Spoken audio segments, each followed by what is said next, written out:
Hello viewers, আসসালামু আলাইকুম। আপনারা কেমন আছেন? আশা করি ভালোই আছেন।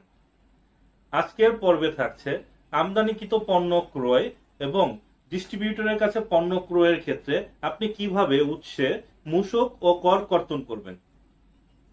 আসুন কথা না বাড়িয়ে চলে যাচ্ছি স্ক্রিনে। এই ভিডিও দেখে আপনারা যদি উপকৃত হন, আপনারা অবশ্যই আমার চ্যানেলটি সাবস্ক্রাইব করবেন।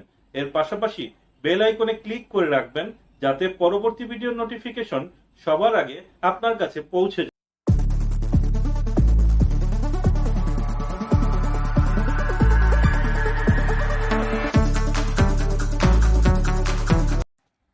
আপনারা যে কোনো ওয়েব ব্রাউজার থেকে FM স্কিল শেয়ারিং লিখে এন্টার বাটনে প্রেস করবেন।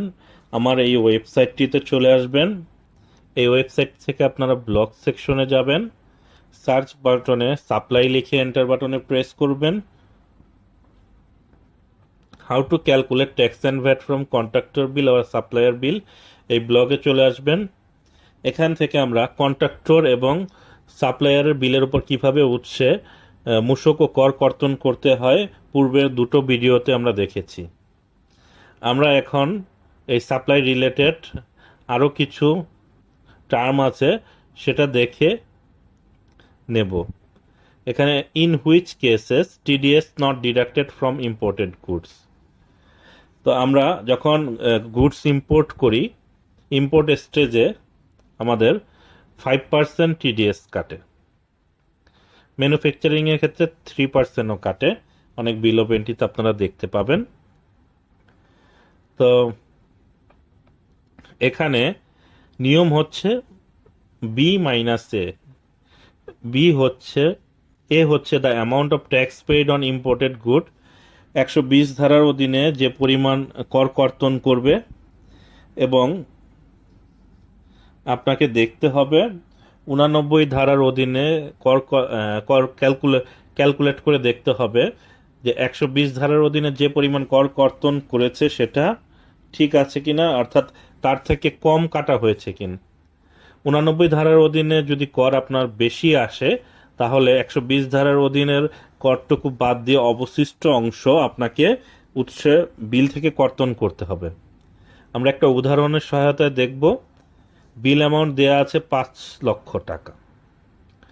তো আমরা এখানে বিল নাম্বার বসালাম 1, বিল অ্যামাউন্ট দিয়ে দিলাম 5 লক্ষ টাকা। এটা দেওয়ার সাথে সাথে আমার ট্যাক্স এবং ভ্যাট অটোমেটিক্যালি চলে আসলো। তো আমরা এখানে ডান পাশে দেখুন একটা ছোট ড্রপ ডাউন মেনু আছে, এটা ক্লোজ করে দেব। মাঝের ড্রপ ডাউন মেনুটি ওপেন করব। এখানে আরেকটি ডাটা এক্সপান্ড হবে। এখানে ইনকাম ট্যাক্স অ্যাক্ট 2023-এর 89 ধারা 3-2 নম্বর রুল অনুসারে, মানে আইনের ধারাটা লেখা আছে। আমি যে কথাটি একটু পূর্বে মুখে বলেছি সেটা এখন কর নির্ধারণের ক্ষেত্রে আমার এখানে দেখতে হবে 120 ধারার অধীনে উৎসে কত কর কর্তন করেছে এবং 89 ধারা অনুযায়ী কত টাকা কর এসেছে।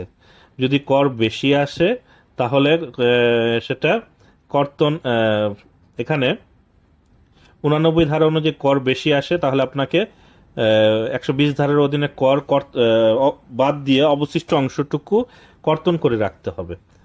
এখন আমরা বিল অফ এন্ট্রির নাম্বারটা বসিয়ে নিলাম। এখানে টোটাল AIT পেইড ছিল 5 লক্ষ টাকা, নাম্বার অফ কোয়ান্টিটি ছিল 200। আমরা এখানে details of bill of entry বক্সে, অর্থাৎ টোটাল AIT 5 লক্ষ টাকা বসাবো এবং এখানে কোয়ান্টিটি অফ বিল অফ এন্ট্রিতে যে কোয়ান্টিটি ছিল 200 সেটা বসালাম। তো বসানোর পর দেখুন, তারপর এখানে আমরা ক্যালকুলেশন প্রসেসে যাব। এটা যাওয়ার পূর্বে আমি এখানে তথ্যগুলো আপনাদের দেখিয়ে নিচ্ছি। আপনারা বিল অফ এন্ট্রি থেকে এই তথ্যগুলো নির্দিষ্ট বক্সে বসাবেন। বসানোর পর দেখুন পার কোয়ান্টিটি অনুযায়ী উৎসে কর কর্তন হয়েছে 25,000 টাকা। এখন আমরা দেখতে পাচ্ছি এখানে 89 ধারা অনুযায়ী উৎসে কর কর্তন আসে 13,000 টাকা, অর্থাৎ আপনার এখানে বেশি কর্তন করা হয়েছে। উৎসে যেহেতু বেশি কর্তন করা হয়েছে, আপনাকে এখানে রেড কালারে কমেন্ট দিবে টিডিএস ডিডাকশন নট রিকোয়ার্ড। তো আপনার সেল কোয়ান্টিটি আপনি এখানে উল্লেখ করলে আপনার টিডিএস এর পরিমাণ অটোমেটিক্যালি বাড়বে। আপনি যদি একটা কোয়ান্টিটি সেল করেন 1 বসাবেন, 2টা সেল করলে 2 বসাবেন। আপনার এখানে কি পরিমাণ ট্যাক্স অতিরিক্ত কাটা হয়েছে সেটা আপনারা দেখতে পাবেন এবং পেমেন্ট অ্যামাউন্টও চলে আসবে। ধরে নিন আমি এখানে কোয়ান্টিটি অফ বিএল 400 করে দিচ্ছি। দেখুন আমার উৎসে কর্তন হয়েছে 12,500 এবং টিডিএস কাটার কথা ছিল আমার 13,953। তো আমার এখানে অটোমেটিক্যালি কমেন্টসে পরিবর্তন হবে এবং আপনি এটা দেখে বুঝতে পারবেন যে উৎসে কর্তন করতে হবে কি না। এখন আপনারা যারা ম্যানুয়ালি কাজ করবেন তাদের জন্য বলছি, প্রথমে বিল অ্যামাউন্ট থেকে 7.5% হারে ইনক্লুসিভ মেথডে ভ্যাট নির্ণয় করবেন। 5 লক্ষ টাকার উপর 7.5 দিয়ে গুণ করবে, 107.5 দিয়ে ভাগ করবেন। তারপর বেস ভ্যালু নির্ধারণ করবেন বিল অ্যামাউন্ট থেকে ভ্যাট মাইনাস করে। এখন ট্যাক্স ক্যালকুলেশন করবেন, বেস ভ্যালুর ওপর 3% দিয়ে দেখবেন আপনার এখানে 13,953 টাকা আসবে। এখন যেহেতু বিল অফ এন্ট্রি অনুযায়ী আপনার ইম্পোর্ট স্টেজে ট্যাক্স বেশি কেটেছে, তাহলে আপনাকে ট্যাক্স কর্তন করতে হবে না। যদি বিল অফ এন্ট্রিতে যে পরিমাণ ট্যাক্স আসে আপনার 89 ধারা অনুযায়ী ট্যাক্স বেশি আসে, সেক্ষেত্রে অবশিষ্ট অংশটুকু কর্তন করবেন। তো এখানে আমরা দেখতে পাচ্ছি যে তার 25,000 টাকা উৎসে কর্তন করেছে এবং সেলিং কোয়ান্টিটি 1 ছিল, তাহলে আমার আসে 13,000 টাকা। তাহলে আমরা এখানে উৎসে আর কোনো কর্তন হবে না। বি মাইনাস এ অনুসারে আমার 11,047 টাকা এক্সেস টিডিএস পে করা আছে। কিন্তু এটা আপনারা তো ম্যানুয়ালি ক্যালকুলেট করে দেখলেন, এটার জন্য কিছু নিয়ম বা প্রসিডিউর আছে, সেটা আপনাকে ফলো করতে হবে। অর্থাৎ যে কোম্পানির কাছ থেকে আপনারা সাপ্লাই গ্রহণ করবেন সেই কোম্পানির প্যাডে এই ধরনের একটি সার্টিফিকেট আপনারা নিয়ে নেবেন বা তারা দিয়ে দিবে সেলের সময়।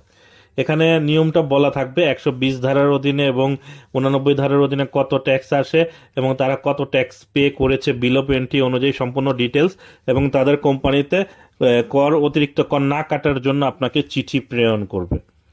তো আপনারা সেই চিঠি পাওয়ার পরও ক্যালকুলেশন করে দেখবেন, যদি 89 ধারা অনুযায়ী করের পরিমাণ বেশি হয় তাহলে অবশিষ্ট অংশটুকু ট্যাক্স কাটবেন, আর যদি কম হয় তাহলে আপনার কর কর্তন করার প্রয়োজন নেই।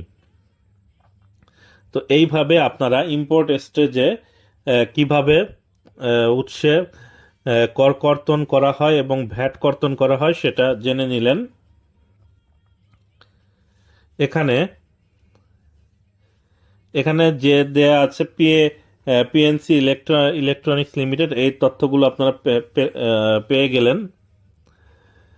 তো ম্যানুয়ালি দেখুন সেই কথাটি এখানে লেখা আছে, বেস ভ্যালু মাইনাস 0 ট্যাক্স, অর্থাৎ 4,65,116 টাকাই এখানে পেমেন্ট চলে এসেছে, আপনাকে পেমেন্ট করতে হবে। তো এটা আপনারা জেনে নিলেন ইম্পোর্ট স্টেজের, অর্থাৎ ইম্পোর্টেড গুডসের ক্ষেত্রে কিভাবে উৎসে মূসক কর নির্ণয় করতে হয়। এখন আমরা দেখব how to deduct tax if goods are supplied by dealer, distributor আর সাপ্লায়ার আন্ডার সেকশন 94। অর্থাৎ 94 ধারা অনুযায়ী আপনি যদি কোনো প্রোডাক্ট সাপ্লায়ার বা ডিস্ট্রিবিউটরকে সাপ্লাই করেন, কিভাবে উৎসে কর কর্তন করবেন বা সংগ্রহ করবেন। 53 আছে, এটা হবে 94, এটা আমি কারেকশন করে নেব। এখানেও নিয়ম হচ্ছে বি মাইনাস এ হচ্ছে 94 ধারার অধীনে কর পরিশোধ এবং বি হচ্ছে 89 ধারার অধীনে কর পরিশোধের ক্ষেত্রে ক্যালকুলেশন।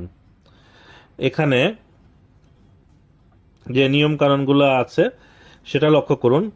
বি সমান সমান বলা আছে সেলিং প্রাইস অফ ডিস্ট্রিবিউটর বা আদার পার্সন, যেটাই হোক, সেলিং অ্যামাউন্টের ওপর 7%-এর 5%, এটা বি আপনি যখন কর্তন করবেন বি এর ক্ষেত্রে।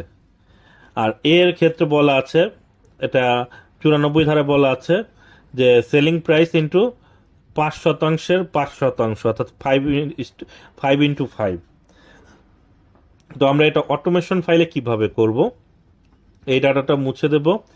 এখানে তৃতীয় আরেকটা প্লাস সাইন দেয়া আছে, এটা এক্সপান্ড করব। নিয়মটা এখানে লেখা আছে, আপনারা শুধু এই ডাটাটা বসাবেন, বি মাইনাস এ অটোমেটিক্যালি ক্যালকুলেট হবে বিল অ্যামাউন্টটা বসালে। লক্ষ্য করুন, এখানে চেক করার জন্য আপনাকে আরেকটি বক্স আমি করে দিয়েছি, আপনারা ক্যালকুলেশন করে দেখবেন। এখানে বি সমান সমান 7%-এর 5%, অর্থাৎ এখানে এসেছে 1628 টাকা টিডিএস। 1628 টাকা কিভাবে আসলো, আমরা ম্যানুয়ালি ক্যালকুলেশনটা দেখলে আপনাদের বোঝাতে পারবো। 5 লক্ষ টাকার ওপর 7.5% হারে ইনক্লুসিভ মেথডে ভ্যাট কর্তন করবেন, বেস ভ্যালু ক্যালকুলেশন করবেন 4,65,116। এই পর্যন্ত আপনাদের সবারই জানা। মূল কাজটা হচ্ছে ট্যাক্স ক্যালকুলেশনে। যখন ডিলার বা ডিস্ট্রিবিউটরের কাছে সাপ্লাই করবেন তখন ট্যাক্স ক্যালকুলেশনটা আপনাকে একটু ক্রিটিক্যাল। তো আপনারা সহজভাবে বুঝে নেন। এখানে 5 লক্ষ টাকা আছে বিল অ্যামাউন্ট, এই সেলিং প্রাইস। তো সেলিং প্রাইস থেকে আমরা ভ্যাটটা বাদ দিয়ে নেব। এখানে আমি বিল অ্যামাউন্টের উপর করে দেখালাম, কারণ আপনারা অনেকে এই ভুলটি করেন, সরাসরি বিল অ্যামাউন্টের ওপর করে দেন, মানে সেলিং প্রাইসের ওপর। এখানে সেলিং প্রাইস বলা থাকলেও অবশ্যই আপনাকে ভ্যাট বাদ দিয়ে নিতে হবে, বেস ভ্যালুর ওপর করতে হবে, কারণ আপনার ভ্যাটের ওপর আবার ট্যাক্স চার্জ হয় না। তো আমরা 4,65,116 টাকা, এটার উপর 7% এবং গুণন 5% ম্যানুয়ালি করব। দেখুন 1627 টাকা বা 28 টাকা চলে এসেছে। এখন লক্ষ্য করুন 1628 টাকা আমার বি সমান সমান চলে আসলো, অর্থাৎ 89 ধারা অনুযায়ী ট্যাক্স ক্যালকুলেশন করে আমরা পেলাম। এখন 94 ধারা অনুযায়ী এখানে বলা আছে 5%-এর 5% সেলিং প্রাইস, অর্থাৎ তো এই ক্ষেত্রে আমরা ক্যালকুলেটরটা একটু ম্যানুয়ালি চেক করে নেব। ডান পাশে দেখুন এ সমান সমান 5%-এর 5% ফাংশন দেওয়া আছে। আপনার selling price of distributor after VAT ওই 4,65,116 এটা বসাবেন। এটা বসালেই আপনার এখানে সেলিং প্রাইস আফটার ভ্যাট চলে আসবে। আচ্ছা, এখানেও 53 আছে, সেটা আমরা পরিবর্তন করে নিচ্ছি। পরিবর্তন করে আমরা 94 করে দিলাম। এখানে সেলিং প্রাইস 4,65,116। এটা বসানোর পর আমরা দেখুন 5%-এর 5% হারে 1163 টাকা আসছে। এখন আমি যদি এর অ্যামাউন্টটা বসাই, এখানে সেলিং প্রাইস ডিস্ট্রিবিউটর, এখানে আমি 4,65,116 আমি আবার দেখাচ্ছি, আপনারা বুঝে নেন। বেস ভ্যালুর ওপর 5%-এর 5% হারে আমার অ্যামাউন্ট আসবে 1163 টাকা। তো এই 1163 টাকা আমার এ নাম্বার বক্সে বসাতে হবে। 1163 টাকা বসানোর পর আমার এখানে 465 টাকা অতিরিক্ত থাকে, অর্থাৎ এইটা আপনার ডিস্ট্রিবিউটরকে সাপ্লাই দেওয়ার সময় তার অ্যামাউন্ট থেকে কেটে রাখবেন 465 টাকা, বা বিলের সাথে সংগ্রহ করে রাখবেন। তো এইভাবে আপনারা ডিস্ট্রিবিউটর কাছে যখন প্রোডাক্ট সাপ্লাই দিবেন, ট্যাক্স ক্যালকুলেশন করে বিলে তার পেমেন্ট অ্যামাউন্ট থেকে সংরক্ষণ করে কেটে সরকারি কোষাগারে ট্যাক্সটা জমা দিয়ে দিবেন। তো অতি সহজে আপনারা কিভাবে আজকে জানলেন ইম্পোর্ট স্টেজে গুডস থেকে কিভাবে উৎসে মূসক কর কর্তন করা হয়, এবং ডিলার এবং ডিস্ট্রিবিউটরের বিল থেকে কিভাবে উৎসে মূসক কর কর্তন করা হয়। তো আজকের ভিডিও এই পর্যন্তই। আসসালামু আলাইকুম, আল্লাহ হাফেজ।